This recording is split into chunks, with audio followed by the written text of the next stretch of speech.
لفظی مفہوم ایک ایسا شخص ہے جس نے معاشرے یعنی ظاہری سے کوئی علم حاصل نہیں کیا، بلکہ اسے سب کچھ اپنی اصل یعنی اللہ سے عطا ہوا ہو۔ اسی لحاظ سے وہ شخص بھی جسے کسی خاص نسبت کی وجہ سے سب کچھ ملا ہو، امی کہلاتا ہے۔ یعنی امی نسبت کی بدولت ہے، اور بحیثیت مسلمان ہماری نسبت نبی پاک صلی اللہ علیہ وآلہ وسلم سے ہے۔ الذین یتبعون الرسول النبی الامی، جو اتباع کرتے ہیں رسول نبی امی کا۔ سورہ اعراف آیت نمبر 157۔ قرآن کریم کی مندرجہ ذیل آیات میں اس الفاظ کا استعمال ہوا ہے۔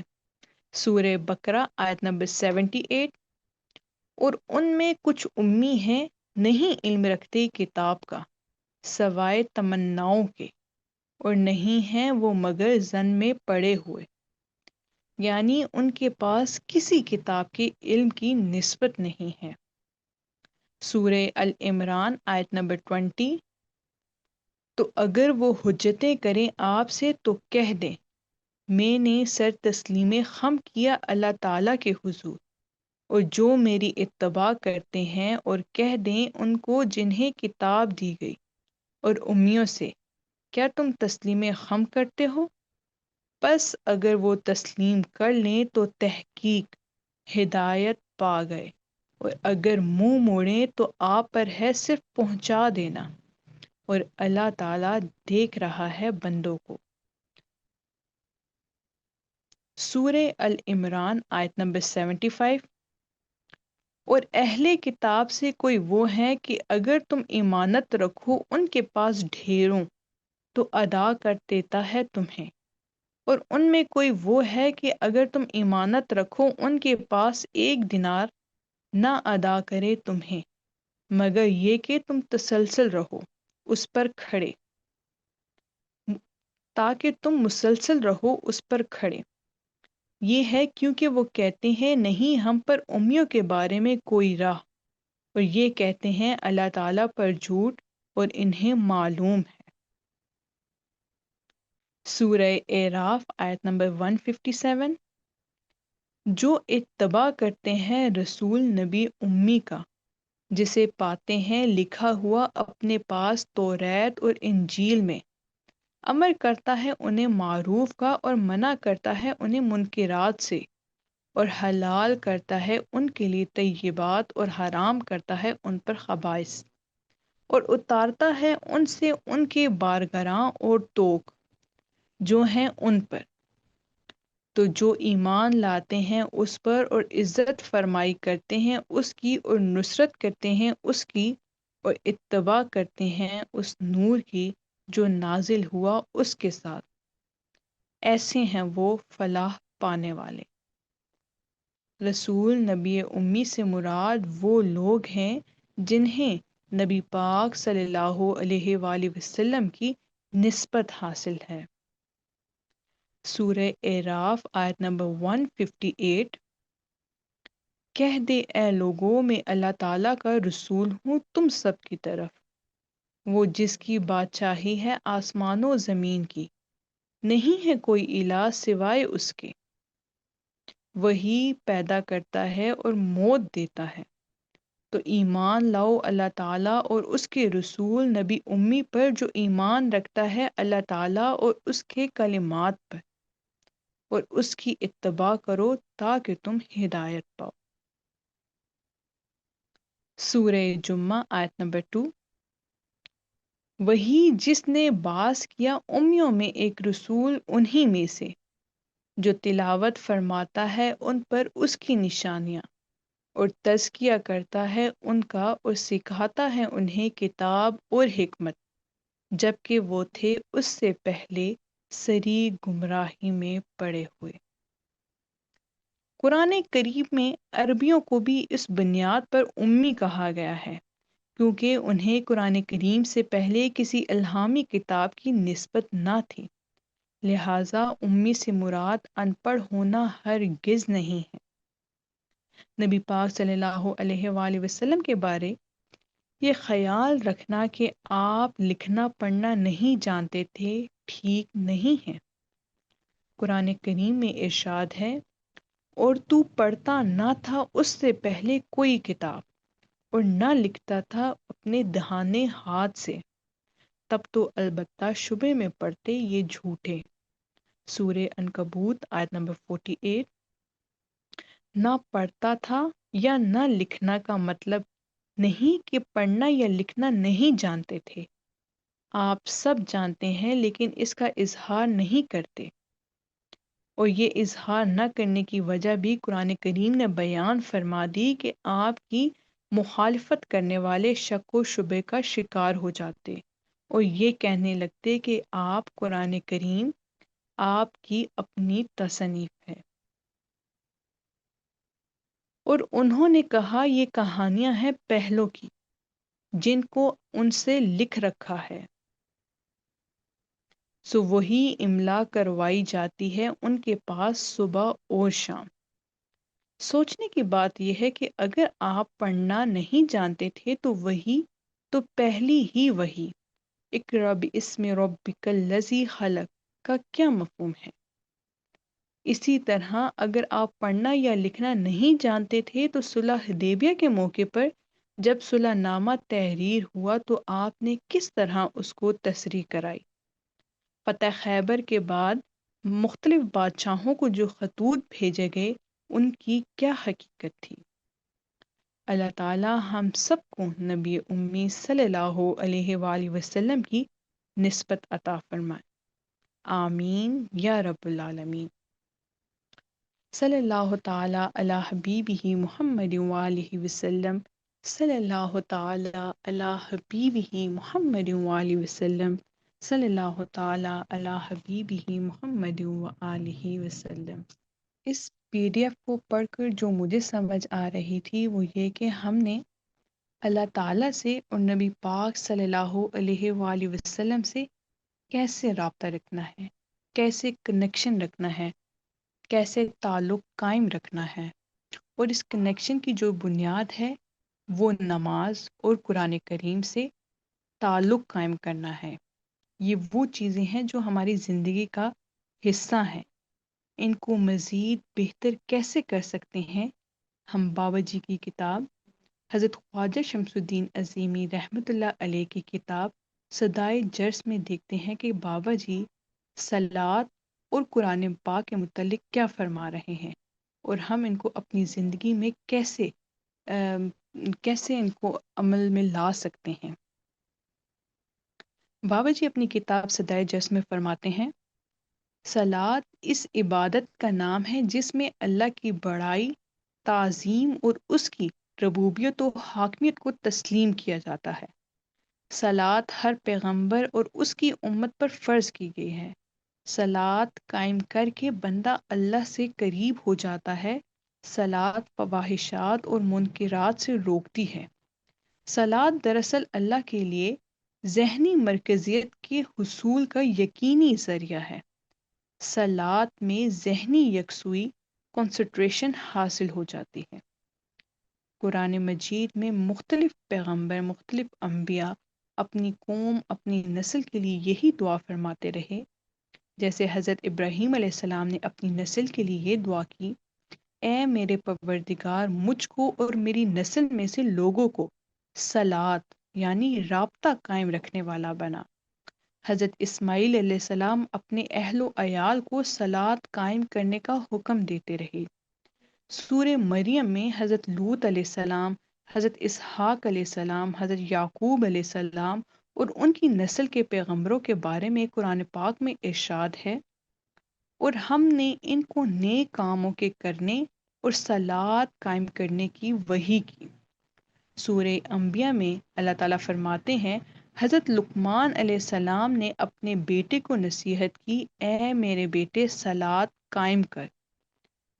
اللہ تعالیٰ نے حضرت موسیٰ علیہ السلام سے کہا، اور میری یاد کے لیے صلات قائم کر، یعنی میری طرف ذہنی یکسوئی کے ساتھ متوجہ رہ۔ سورہ العمران میں اللہ تعالیٰ نے ارشاد فرمایا، اور وہ لوگ جو حکم پکڑتے ہیں کتاب کو اور قائم رکھتے ہیں صلات، ہم ضائع نہیں کرتے اجر نیکی کرنے والوں کو۔ بندہ جب اللہ سے اپنا تعلق قائم کر لیتا ہے تو اس کے دماغ میں وہ دروازے کھل جاتے ہیں جس سے وہ غیب کی دنیا میں داخل ہو سکتا ہے۔ صلات کے معنی، مفہوم اور نماز کے اعمال پر تفکر کرنے سے یہ نتیجہ اخذ ہوتا ہے کہ صلات دراصل ذہنی صلاحیت، کنسنٹریشن کو بحال کر دیتی ہے۔ انسان ذہنی یکسوئی کے ساتھ شعوری کیفیات سے نکل کر لا شعوری کیفیات میں داخل ہو جاتا ہے۔ مراقبے کا مفہوم بھی یہی ہے کہ بندہ ہر طرف سے ذہن ہٹا کر شعوری دنیا سے نکل کر لا شعوری دنیا، غیب کی دنیا میں سے آشنا ہو جائے۔ صلات میں یکسوئی حاصل کرنے اور اللہ سے تعلق قائم کرنے اور اللہ کے سامنے سجدہ حضوری کرنے کے لیے یہ مراقبہ کرایا جاتا ہے۔ صلات قائم کرنے سے پہلے آرام دہ نشست میں قبلہ رخ بیٹھ کر 3 مرتبہ درود شریف، 3 بار کلمہ شہادت پڑھ کر آنکھیں بند کر لیں۔ 1 منٹ سے 3 منٹ تک یہ تصور قائم کریں، عرش پر اللہ تعالیٰ موجود ہیں، تجلیات کا نزول ہو رہا ہے اور میں عرش کے نیچے ہوں۔ اس کے بعد کھڑے ہو کر صلات قائم کریں۔ مراقبے کی طرح آدمی جب گرد و پیش سے بے خبر ہو کر نماز میں یکسوئی حاصل کر لیتا ہے تو یہی قیام صلات کا مراقبہ ہے۔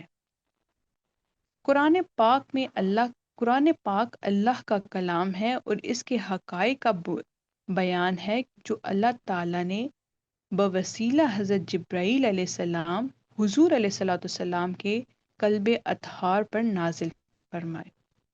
قرآن مجید کا ہر لفظ انوار و تجلیات کا ذخیرہ ہے۔ بظاہر مضامین غیب عربی الفاظ میں سامنے ہے، لیکن ان الفاظ کے پیچھے نوری تمثیلات اور معنی کی وسیع دنیا موجود ہے۔ تصوف اور روحانیت میں یہ کوشش کی جاتی ہے کہ روح کی آنکھ سے الفاظ کے نوری تمثیلات کا مشاہدہ حاصل کیا جائے تاکہ قرآن پاک اپنی پوری جامعیت اور معنی کے ساتھ روشن ہو جائے۔ قرآن مجید میں بھی اس حقیقت کی طرف اشارہ موجود ہے اور اسے حاصل کرنے کی ہدایت کی گئی ہے۔ جب بھی قرآن مجید کی تلاوت کی جائے، چاہے نماز میں، تہجد کے نوافل میں یا صرف تلاوت کے وقت، آدمی کے تصور کرے کہ اللہ اس کلام کے ذریعے سے مجھ سے مخاطب ہیں اور میں اسی کی معرفت اس کلام کو سن رہا ہوں۔ اس تلاوت کے وقت وہ یہ خیال قائم رکھے کہ رحمت الہی الفاظ کی نوری تمثیلات اس پر منکشف کر رہی ہے۔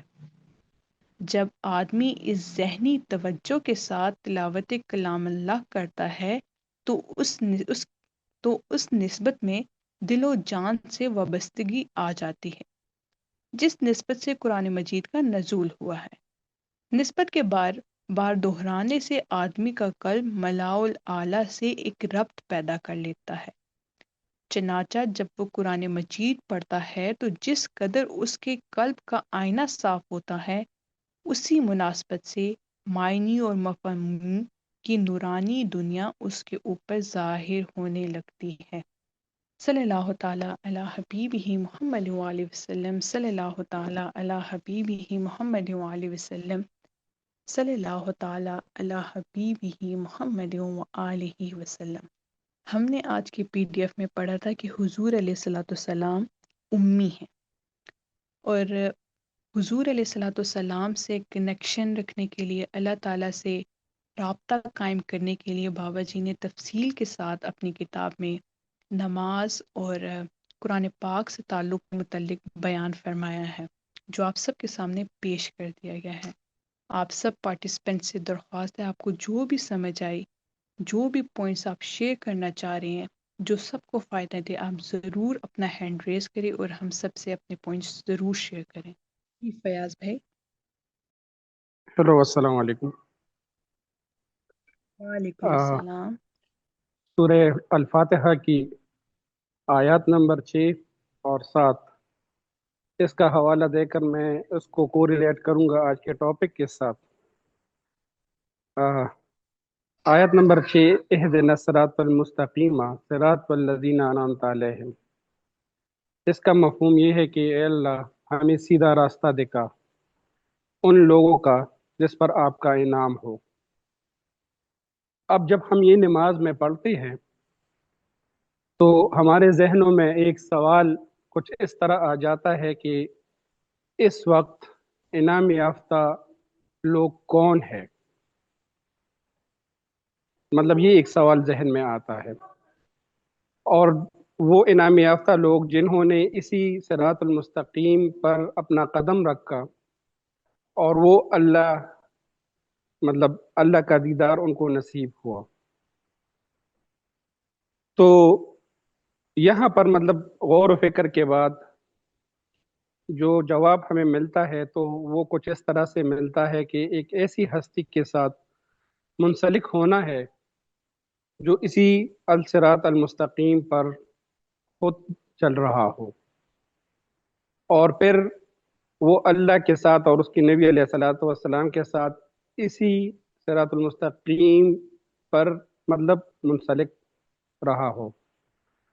تو جس طرح بابا جی حضور نے مختلف اینگل سے اسی آیات مبارکہ کو نماز کے ذریعے سے اپنا نسبت اور کنیکشن کے ذریعے سے ان آیات مبارکہ کو بڑی ڈیٹیل سے ہمارے سامنے رکھا ہے، تو اب ہمیں بھی چاہیے کہ ہم بھی اسی صراط المستقیم کو فالو کریں، اور ہم بھی مطلب انعام یافتہ لوگوں میں شامل ہو۔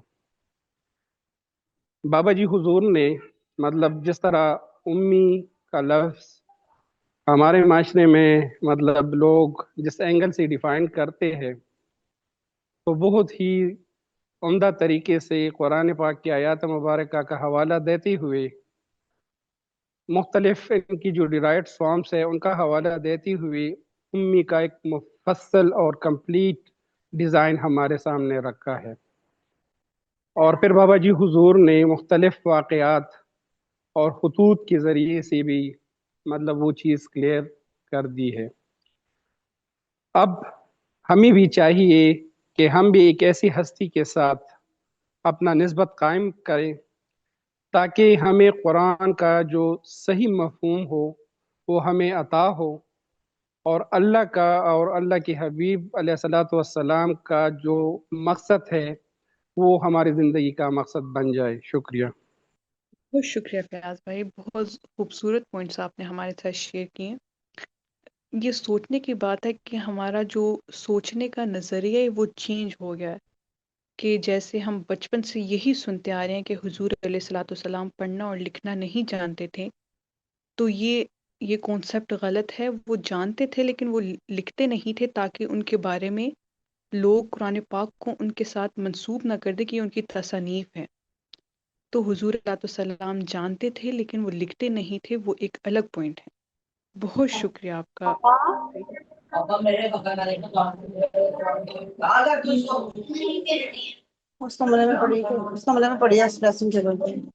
جی سمینہ باجی۔ السلام علیکم۔ وعلیکم السلام۔ جی میں بس ایک چھوٹی سی بات انہیں کے حوالے سے شیئر کرنا چاہوں گی کہ ہم جس کائنات میں یا جس دنیا میں یا جس عالم میں اس وقت موجود ہیں زمین پر، تو اس میں ہم یہ دیکھتے ہیں کہ آج علم جو ہے وہ بہت ہی ڈفرینٹ لیول پہ ہے نا۔ ایسا نہیں کہ ہم نے انبیاء علیہ السلام کے واقعات پڑھے ہیں کہ وہ علم میں آگے نہیں تھے، ایسا نہیں ہے۔ لیکن بہرحال ہم اس وقت جس دنیا میں ہیں اور جس اسٹیٹس میں ہیں اس میں علم کو بہت اہمیت ہے، اور نئی سے نئی چیزیں ماڈرن نکلتی آ رہی ہیں جو زندگی کو آسان بھی بنا رہی ہیں اور دوسرے رخ پہ بھی لے کے جا رہی ہیں۔ تو لیکن ایک چیز ہر چیز میں کامن ہے، آپ کسی بھی فیلڈ میں ہوئے ہیں تو آپ یہ دیکھتے ہیں کہ چاہے وہ کوئی بھی فیلڈ ہو، آپ اس میں کوئی بھی فیلڈ لے سکتے ہیں، کہ ہر چیز میں تغیر ہے، جس کو آپ ایڈجسٹمنٹ بھی کہہ سکتے ہیں یا کوئی بھی اس کا ورڈ یوز کر سکتے ہیں، کہ جو پہلے ڈیٹا آیا ہوتا ہے اس کی نفی کر کے پھر دوسری چیز کو لایا جاتا ہے اور اس کو کہا جاتا ہے کہ یہ ایسے نہیں ایسے ہے۔ بلکہ انسان اگر تھوڑا سا ہی فوڈ کے بارے میں ہی اگر آپ گوگل پہ جائیں یا اور بھی چینلز پہ جا کے دیکھیں تو آپ حیران ہو جاتے ہو کہ ابھی فیو منتھس اگو تو یہ تھا، تو اب اس کو انکار کر کے یہ دوسرا ڈیٹا لے کے آ رہے ہیں۔ اس میں چھوٹی سی بات ہے، میں آپ سے شیئر کروں گی، یہ عام دنیا کی بات ہے تاکہ سمجھنے میں آسانی ہو جائے، کہ جیسے انڈا ہے، ابھی تک یہی چلا رہا تھا کہ کولیسٹرول بہت ہے اس میں، یہ وہ نا، اور اب اتنا زیادہ آپ اس کو جب کرتے ہیں اسٹڈی کرنے کے لیے تو اتنا کہہ رہے ہیں کہ اس کو کھائیں، اس میں پروٹین ہے، یہ ہے وہ، یعنی کہ اتنی زیادہ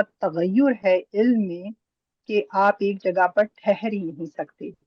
تو نبی پاک صلی اللہ علیہ وآلہ وسلم یا انبیاء کرام علیہ السلام یا صحابہ کرام اجمعین رضی اللہ تعالیٰ عنہ، ان کو ان کی شان اور ان کی عظمت کے مطابق ہمیں قرآن پاک کی سورہ بقرہ کی ابتدائی آیات کو دیکھنا پڑے گا، جس کو حضرت خواجہ شمس الدین عظیمی رحمۃ اللہ علیہ نے بڑی ڈیٹیل سے اس کو بہت مرتبہ متعدد بار اس کو ایکسپلین کیا ہے، کہ اس میں قرآن پاک میں لا ریب فی ہے پہ بہت زور دیتے تھے ہمیشہ، کہ اس کی کسی چیز میں کوئی شک نہیں ہے، آپ کو اپنا دماغ لڑانے کی ضرورت نہیں ہے۔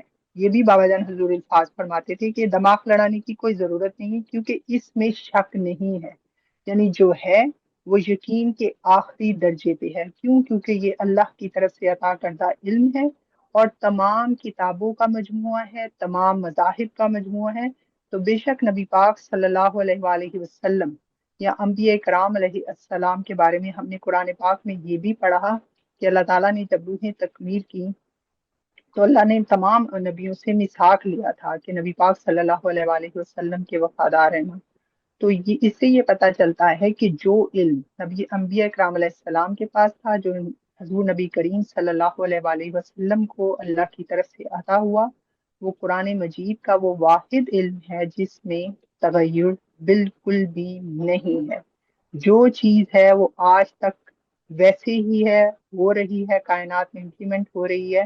تو یہ وہ علم ہے امی ہونے کا یا نسبت ہونے کا جو ہمارے نبی پاک صلی اللہ علیہ وآلہ وسلم اور تمام انبیاء کرام علیہ السلام کو اللہ کی طرف سے عطا ہوا، اور اللہ کی سنت میں کبھی بھی تبدیلی واقعہ نہیں ہوتی، کیونکہ وہ وحدہ لا شریک ہے، وہ وحدۃ الوجود ہے اور اس میں کوئی تبدیلی نہیں ہے۔ اس لیے ہم جو ظاہری علوم ہیں ان کی بیس پہ یہ ورڈ جو کہہ کے اپنی آخرت اور دنیا خراب نہیں کر سکتے۔ نبی پاک صلی اللہ علیہ وآلہ وسلم معلم اعظم ہیں، وہ تمام کائنات کے جتنے بھی علوم ہیں اور ان میں 1% بھی تغیر نہیں ہو سکتا جو ہمارے نبی پاک صلی اللہ علیہ وآلہ وسلم فرمائیں، وہ بالکل ویسا ہی ہے جیسا کہ قرآن پاک کا علم ہے۔ تو یہ میری سمجھ میں ہمیشہ امی ورڈ جب بھی آیا ہے تو میرے ذہن میں یہ باتیں ہمیشہ آئیں، تو میں نے کہا میں اپنے بہن بھائیوں کے ساتھ شیئر کروں۔ بہت شکریہ۔ بہت شکریہ آپ کا سمینہ باجی، آپ نے بہت زبردست پوائنٹس ہمارے ساتھ شیئر کیے ہیں۔ آپ کی بات سے مجھے ایک چیز یاد آ گئی، وہ بھی میں شیئر کرنا چاہوں گی۔ کل جب بابا جی کی کتاب پڑھی تھی تو اس میں بابا جی نے یہ ذکر کیا تھا کہ آپ جب دعا کرتے ہیں کہ اللہ تعالیٰ ہمیں حضور علیہ الصلوۃ والسلام کا عرفان عطا فرمائے، اگر آپ کے اندر کیپیسٹی نہیں ہے، صلاحیت نہیں ہے، تو پھر آپ کیسے، مطلب یہ دعا کیسے مکمل ہوگی؟ تو آپ ایسے دعا فرمائیں کہ اللہ تعالیٰ حضور علیہ الصلوۃ والسلام کے عرفان کی صلاحیت عطا فرمائے۔ تو اسی آپ کی بات کو مد نظر رکھتے ہوئے کہ ہم اللہ تعالیٰ سے دعا کرتے ہیں کہ اللہ تعالیٰ ہمیں قرآن مجید کا علم چاروں درجوں میں سیکھنے، سمجھنے، عمل کرنے کی توفیق عطا فرمائے۔ بہت شکریہ آپ کا سمینہ باجی۔ جی نفیسہ باجی، ہم آپ کو سننا چاہیں گے، آپ کوئی پوائنٹس شیئر کرنا چاہ رہی تھی؟ السلام علیکم باجی، آواز آ رہی ہے؟ جی باجی اب آ رہی ہے آپ کی آواز۔ جی جیسے ہم جانتے ہیں کہ ماں جو لفظ ہے مطلب ام، وہ بھی الف میم میم جو ہے اسی مادے سے بنا ہے۔ تو ماں اپنی اولاد کی اصل اور بنیاد ہے، تو ماں کتنا بھی بچے کو ڈانٹ لے پھر بھی ماں کی طرف کھینچا چلا جاتا ہے بچہ۔